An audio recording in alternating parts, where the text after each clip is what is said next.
ஏற்றுக்கொண்டவர்கள் எத்தனை பேர்களோ அத்தனை பேர்களும் தேவனுடைய பிள்ளைகளாகும்படி அதிகாரம் கொடுத்தார். ஆண்டுக்குள்ள வந்துட்டேன், சந்தோஷம், ஞானஸ்நானம் எடுத்தாச்சு. இப்பதான் ஆரம்பிக்க போகுது. கொலோசியர் 2:6. ஆகையால் நீங்கள் கர்த்தராகிய கிறிஸ்து இயேசுவை ஏற்றுக்கொண்டபடி. ரொம்ப சந்தோஷம், ஏற்றுக்கொண்டுட்டீங்கல்ல, ஞானஸ்நானம் பெற்றீங்கல்ல, எல்லாருக்கும் சந்தோஷம் இல்ல, பரலோகத்துல மிகுந்த சந்தோஷம் உண்டாயிருந்தது இல்ல. இப்போ ஏற்றுக்கொண்டபடியே அவருக்குள் வேர் கொண்டவர்களாகவும். ஹல்லேலூயா. அவருக்குள் வேர் கொண்ட முதல் வேர் கொண்டவர்களை பார்ப்போம். 1 பேதுரு 2ஆம் அதிகாரம் 1, 2, 3 வாசிங்க. இப்படி இருக்க. சரி, நீங்க நல்ல ஞானஸ்நானம் வந்துட்டுப்பா, நல்ல ஜாகிரதையா இருப்பா, ஏசப்பாவை ஏத்துக்கிட்ட நீ இப்படி இருக்க. கர்த்தர் தயவுள்ளவர் என்பதை நீ ருசி பார்த்தல்ல. என்னத்தை வேணும்? சகல துர்குணத்தையும், சகலவித கபடத்தையும், கள்ளம், கபடு, வஞ்சகம், பொறாமை, பின்னால பேசுறது ஒழித்து விட்டு நீங்கள் வளரும்படி புதிதாய் பிறந்த குழந்தைகளை போல திருவசனமாகிய களங்கமில்லாத ஞானப்பாலின் மேல் வாஞ்சியா இருங்கள். ஹல்லேலூயா. அப்ப கர்த்தருடைய வார்த்தையை நம்ம வாசிக்கும் போது புதுசா குழந்தை பிறந்துட்டாக்க அப்படியே விட்டுருவாங்களா? அதுக்கு பால் ஊட்டி அதுக்கு நல்ல போஷாக்கை கொடுத்து அதை வளர்க்கிறோம். இப்ப ஆவிக்குரிய மனிதன் வளர்ந்து விட்டான். எங்கத்தமா வளர்ந்துட்டோம்? பூமியில வளர்ந்துட்டோம். ஏன்னா நம்மளோட இடம், ஆக்சுவல் இடம் என்ன தெரியுமா? பரலோகம். ஹல்லேலூயா. பரலோகத்தின் நாம் பிறந்துட்டோம்ல, கிறிஸ்துவுக்குள் பிறந்துட்டோம்ல. நாம் தேவனால் பிறந்திருக்கிறோம். உலகம் முழுதும் பொல்லாங்கனுக்குள் கிடக்கிறதாம். நாமும் கர்த்தருடைய கிருபையில அவருடைய வித்தினால பிறந்திருக்கிறோம். அப்போ வேர் கொண்டவர்களாய். மரத்தினுடைய வேர் தெரியுங்களா? போறவரங்களாம் தரைக்கு மேல இருக்கிற மரத்தை தான் பார்ப்பாங்க. நல்ல உயரமாயிடுச்சு மரம், பூக்கள் இருக்குது, காய் காய்க்குது, கனி கொடுக்குதுன்னு. அது வேர் எவ்வளவு ஆழமாய் போயிருக்கு தெரியுமா? கிறிஸ்துவுக்குள் வேர் கொள்ளணும். இப்படி வேதம் வாசிச்சுட்டு வேர் கொண்டு பார்க்கணும்.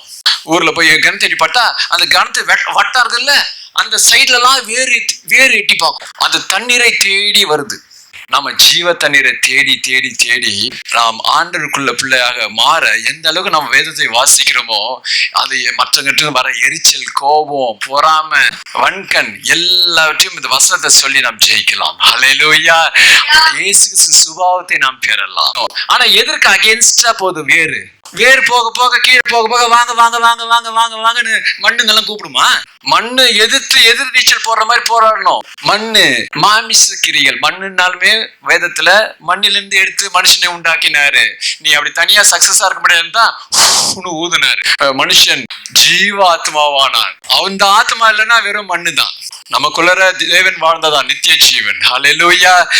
அப்போ அந்த வேறு போக போக போக வேறு தேடிட்டு போகுது. ஆனா அது எதிர்நீச்சல் போறது போல மண்ணின் கிரியைகள், மாம்சத்தின் கிரியைகள், இது எல்லாத்தையும் ஆவிக்குரிய அர்த்தத்துல ஆண்டவர் சொல்லி தராரு.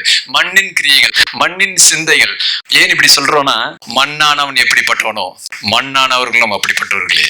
வானத்துக்குரியவர் எப்படிப்பட்டவரோ வானத்துக்குரியவர்கள் அப்படிப்பட்டவர்கள். மண்ணின் கிரியைகள் நமக்கு இருக்கக்கூடாது.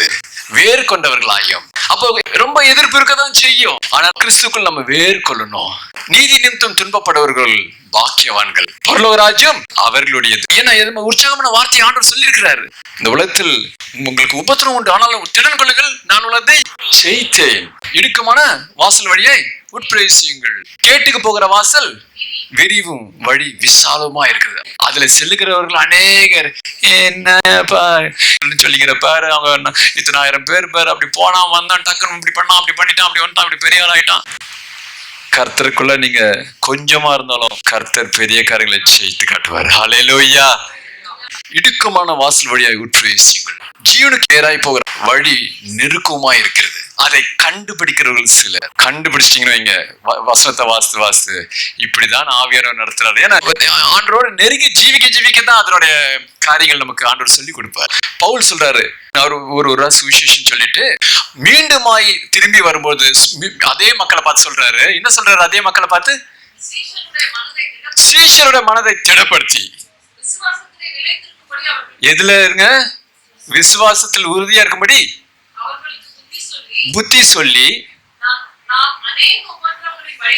நாம் இப்படிதான் அநேக உபத்திரங்கள் வழியாய் தேவனுடைய ராஜ்யத்தில் பிரவேசிக்க வேண்டியதா இருக்கிறது என்று சொல்லி புத்தி சொன்னார். பாத்தீங்களா? இதெல்லாம் விசுவாசம். அங்கேயும் விசுவாசத்தை ஏற்றுக்கொண்டவர்கள் எத்தனை பேரோ அத்தனை பேர்களும் பிள்ளைகளாகும்படி, தேவனுடைய பிள்ளைகளாகும்படி அதிகாரம் கொடுத்தார். இங்கேயும் ஏற்றுக்கொண்டவர்கள் அந்த வேர் கொண்டவர்களாய் விசுவாசத்தில் நாம் தளர்ந்து போக கூடாது. விசுவாச ஓட்டத்தில் நாம் உறுதியாய் ஓட வேண்டும்.